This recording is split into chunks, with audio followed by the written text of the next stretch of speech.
Voilà. Maintenant, on passe à la question B. La question B. Montrer que UN il est. Montrant que UN est croissant.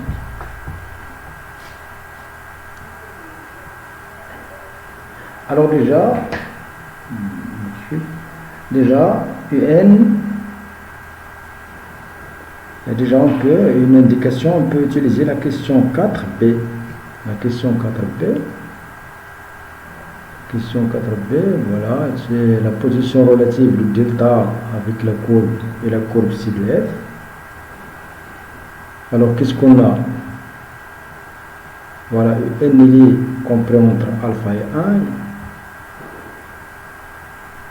Voilà, et on a G de X, il est supérieur, strictement, bien supérieur, voilà, strictement supérieur à 0. Dans l'intervalle ouvert, c'est alpha 1. Bon, on a d'après la question 4b, on a J de X, comment il est? J de X, il est supérieur strictement à 0 pour tout X appartient à alpha 1. Voilà, c'est pour cela j'ai une égalité ici stricte, l'intervalle ouvert. C'est bon? Alors c'est quoi J de X? C'est-à-dire quoi? Ça signifie quoi? Que f de X moins X il est supérieur strictement à 0 pour tout X. Pour tout X appartient à alpha 1. C'est-à-dire quoi?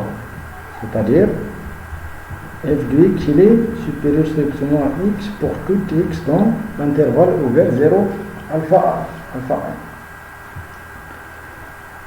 Voilà. Or, qu'est-ce qu'on a?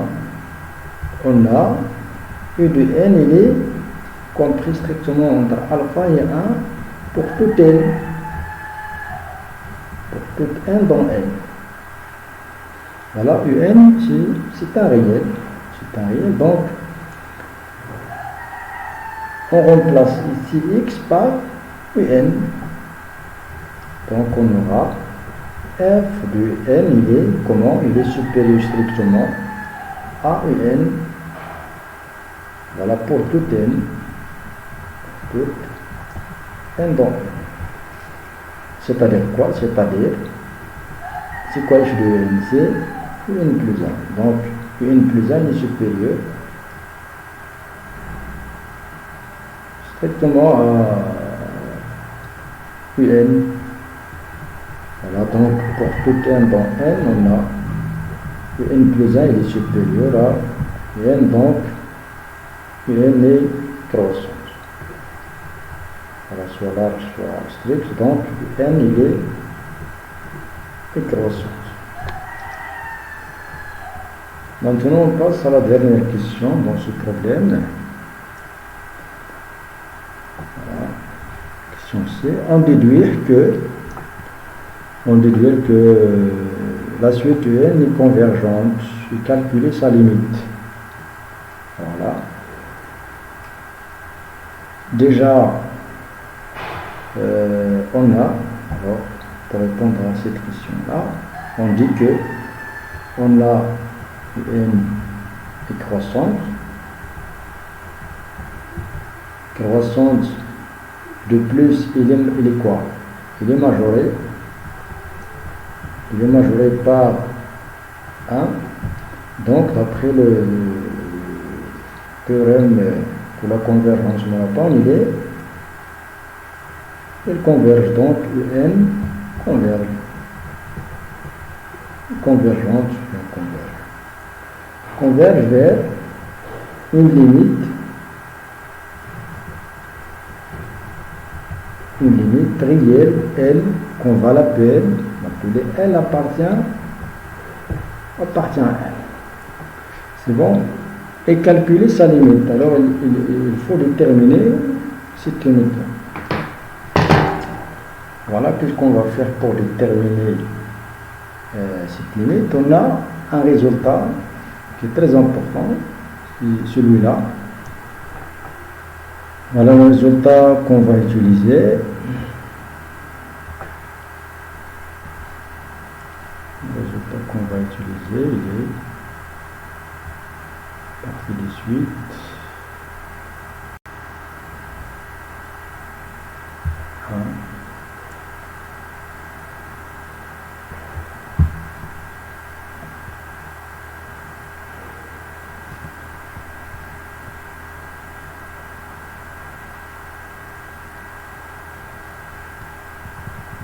Voilà, c'est ce résultat qu'on va appliquer dans cette question.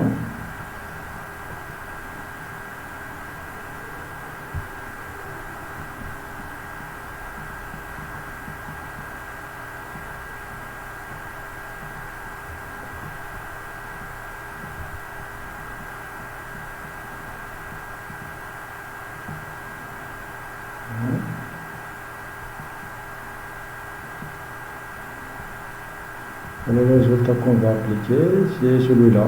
Alors, soit f une fonction définie sur un intervalle de i de r, tel que f de i est inclus dans i. Alors, notre intervalle ici, c'est quoi i? Notre intervalle, c'est alpha 1. Alors, on sait que f il est croissante. F est croissante sur 0 plus l'infini, 0 vers. Donc, f de i, c'est quoi? F de i, donc, c'est f de alpha qui est égal à alpha, et f de 1 qui est égal à 1.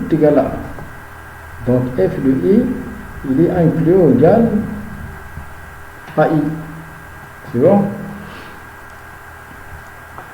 Voilà, la première condition, elle a été satisfaite. Voilà. Alors, il soit une suite définie par une relation récurrente, c'est le cas ici, et U0, on a U0 inclus dans l'intervalle de alpha 1. Alors, si UN est convergente, et sa limite est L, alors L est la solution de l'équation f de x égale à x. C'est bon, on résoudre maintenant l'équation f de x égale à x.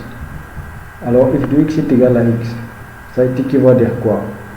Ça équivaut à dire que f de x moins x est égal à 0. C'est bon, alors c'est quoi f de x moins x? Ça équivaut à dire que g de x est égal à 0. C'est bon? Alors ça équivaut à dire quoi?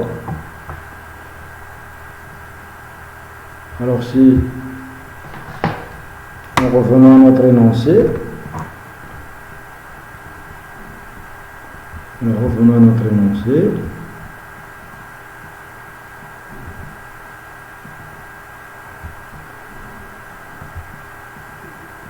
voilà, si vous remarquez la représentation graphique de G, alors G de x est égal à 0, c'est au point alpha, et au point 1. Donc, ça équivaut à dire quoi? Que x est égal à alpha, ou bien x est égal à 1. C'est bon? Donc, L est égal à alpha, ou bien L est égal à 1. Or, la limite est unique, donc la limite doit prendre une seule valeur. Alors, or, on a UN, elle est comment? UN, elle est croissante. Comme UN, elle est croissante, donc quoi? Donc, U0, ou bien UN, elle est supérieure ou égal à N pour toute N. Pour toute N appartient à N. C'est bien ça. Voilà. Alors, on peut passer à la limite, comme cette inégalité-là, ou bien du plus, si vous voulez. Du plus, qu'est-ce qu'on a encore? On a 0, il est inclus dans l'intervalle ouvert 0 0 alpha. Donc il est supérieur strictement à alpha. C'est bien. Donc on peut mettre ici supérieur à alpha. Et en passant à la limite, dans cette inégalité-là, en passant à la limite, on aura quoi? En passant à la limite,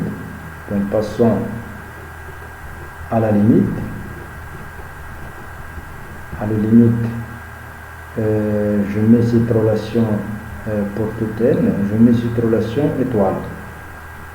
En passant à la limite en étoile, on aura quoi? On aura que alpha, la limite de alpha lorsqu'il tend vers plus l'infini, c'est alpha. Donc il est inférieur à U0. C'est bien.